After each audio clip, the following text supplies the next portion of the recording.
So anyway, I thought since we talked about some end of the year awards, since one booker just catapulted himself completely off the ballot. Wait, do you think would you not have him as Booker of the Year now? Because normally it was probably like a default for Tony to be in like the top 2. I would not have him in my top 3, I think. No, absolutely not. After Saturday, absolutely not. Well, I thought the start of the year was absolutely terrible. Then he kind of like caught himself post Dynasty, I guess. Everything up to Dynasty was terrible, I think. Then from Dynasty to All In, it was really good. And post All In, everything has been terrible again. Like, the way he undercut Hangman the entire reign was fucking insane to me. So yeah, I guess he probably does deserve credit for the Double or Nothing build. I think was pretty good. That no one knew who was going to win. And the All-In build, I think, was really good as well. So I think he probably deserves credit for those 2 things. But that's like such a short time period in the whole year where everything else has been like, okay, what else has he done that's pretty good? He's been washed this year, let's say, as the kids say. Absolutely.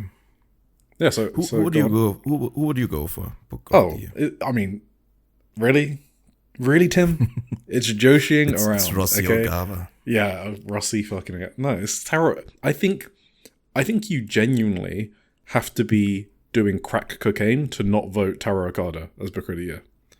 You have to be absolutely insane out of your mind from every single metric. Like, it's not even just if you like the product or not. Like, he wins on business metrics.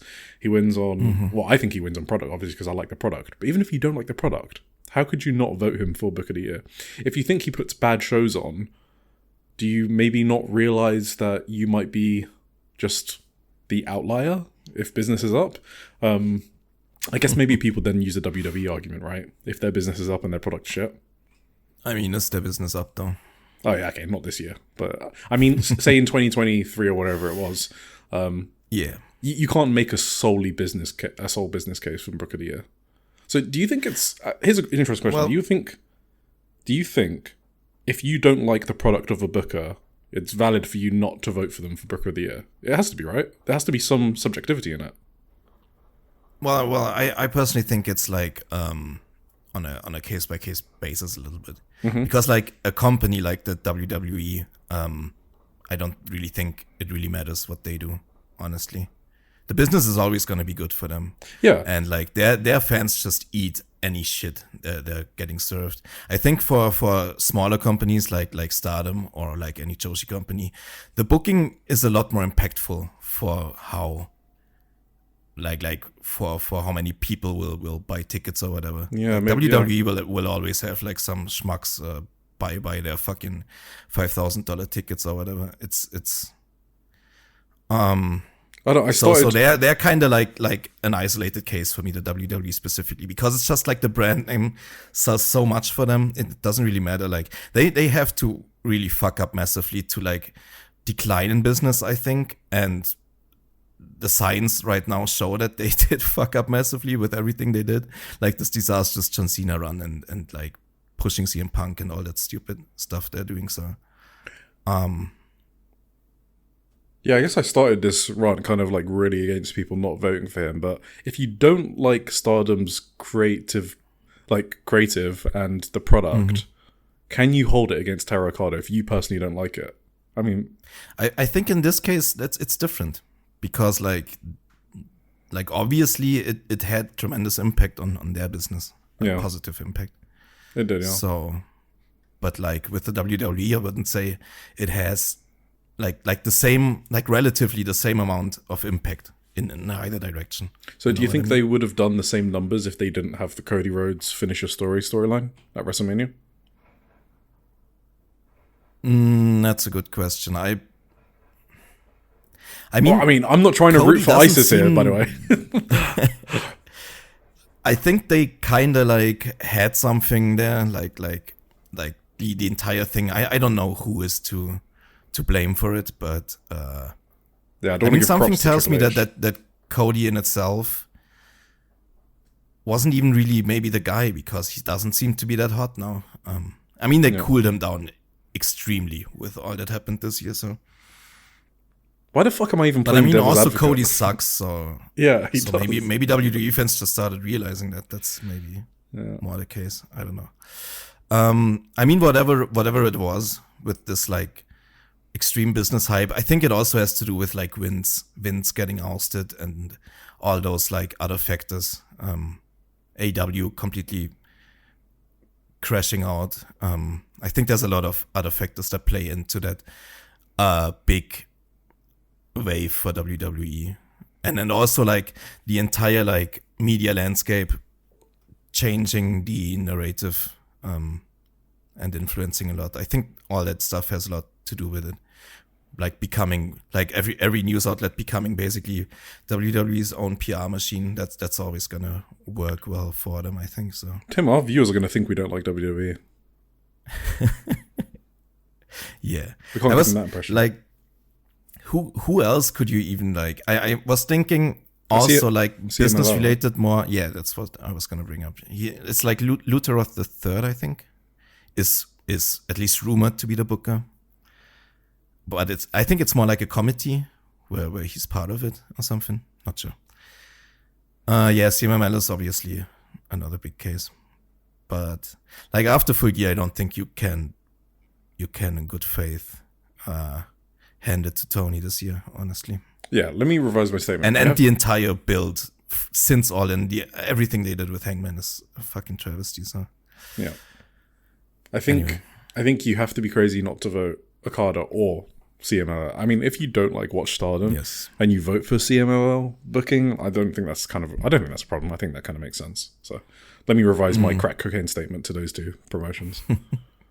What do you think of like is it Nozaki from Noah? Oh, is it? Oh, Nosawa, right? Nozawa, sorry. Yeah. Well, I mean, if he didn't have a terrible injury, he might have been a candidate, maybe. Oh, for Nosawa. I think it's Nosawa that books it. Nosawa, right? Nosawa Ronga. Nosawa with an N. Yeah, and an S. Yeah. Yes. If Ozawa was, I mean, okay. These are two different things though, because I don't know if he booked anything that was really good. Like, it was mainly just fucking carried by the sheer charisma of Ozawa. Well, I mean, but you had to have some balls to pull the trigger on Ozawa this quickly. Like, but that Ozawa happened in came 2020. like 2 months before and barely had like any matches before that, and just immediately got the title. That takes some balls. I would give him credit for that. Yeah, but it was kind of it happened last year. Okay, they put the title on him at New Year's, I guess. Right, it was the 1st of January. I mean, maybe, but. Yeah, okay, maybe. He deserves some consideration, I guess. But oh my god, the fucking terrorism that he's fucking put, like, he's bombed the entire promotion. N1 wasn't good. Yeah, N1 was. I mean, it was just really whatever. But it's not even that. It's the fucking Hanky and Tanky winning the GHC tag team titles. They beat fucking Masa Kitamiya and Takashi Sugiura, who are like these badasses. Like, one of the nicknames is the chairman. One is the fucking Godfather. They're literally like meant to be the top heels of the promotion. And then Honka and Tonka just fucking waddle in and beat them, and then they lose the titles at the next show. It was like, nah, you know what? That disqualifies him. Fuck never mind. He's disqualified. Yeah, okay, that was disgusting. That's the worst thing I almost all year. Oh, you got me heated now. Fucking well, heated about Noah. Okay, but anyway, for Taro Okada, just to dig a bit deeper into that. I mean, we've already spoken about Stardom's business, right? Like during the 5-star, and we spoke about it when we went over Sai Kamitani's like Wrestler of the Year case and all that shit.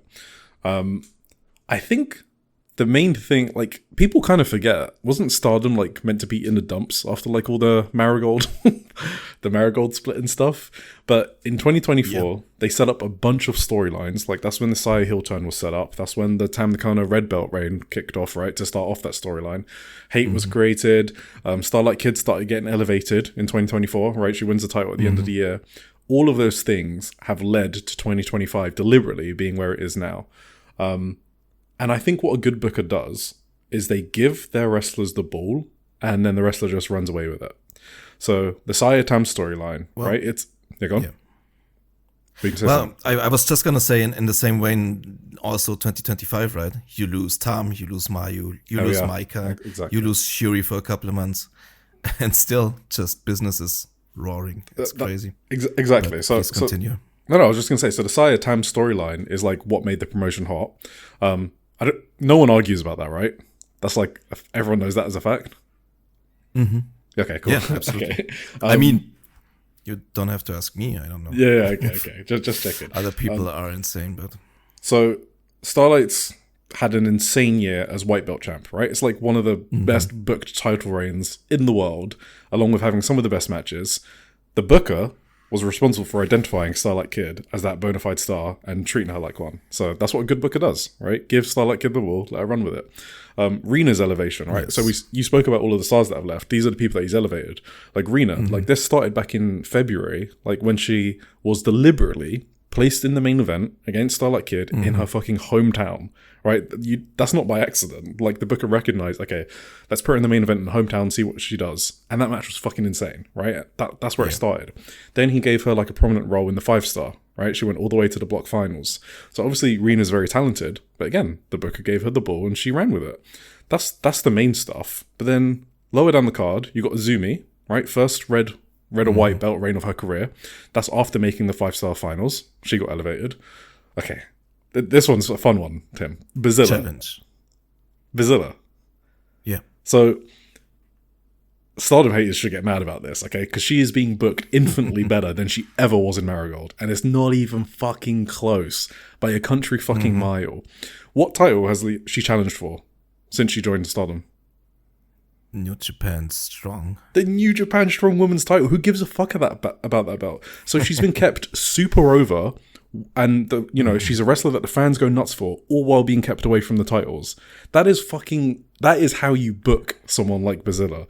Like everyone was expecting her to tear through the roster. I think maybe even you were expecting this. I was expecting this, yeah. Exactly, to tear through the roster, fuck up the title pitch and shit like that. No. But Taro Okada, he doesn't give a fuck about your wrestling preconceptions. This fucker's like looking to put on the best product possible. The more I think about the Bazilla booking, the more I'm like, he deserves Booker of the Year just for that. It's like a perfect run so far from Bazilla. Then you got like Hina, you got Hanako. Yeah, I was gonna mention her. Yeah, Hanako, like literally what? At the start of this year, you would probably think of her as like, oh, she's just like Micah's bodyguard, right? Or some shit like that. And now look at her. She's had one of the best matches of her careers in the New Blood Tag Team Finals. She challenged for the white belt against Starlight Kid, looking like a fucking monster. She's the future champion now. She's a credible threat for the mid card. Lady C, Hanan, whatever you think about her, Sayaka Kurara, Aya Sakura, Yuna Mizumori, Konami, like all of those people are better off this year than last year. When you elevate that many people, I mean, you're a good fucking booker. It's true. It's true. So yes, I'm voting Okada if it wasn't obvious. There's no really any other choice. But maybe CMLL. If you really like CMLL, I don't know. I watch it, but I don't know enough of like.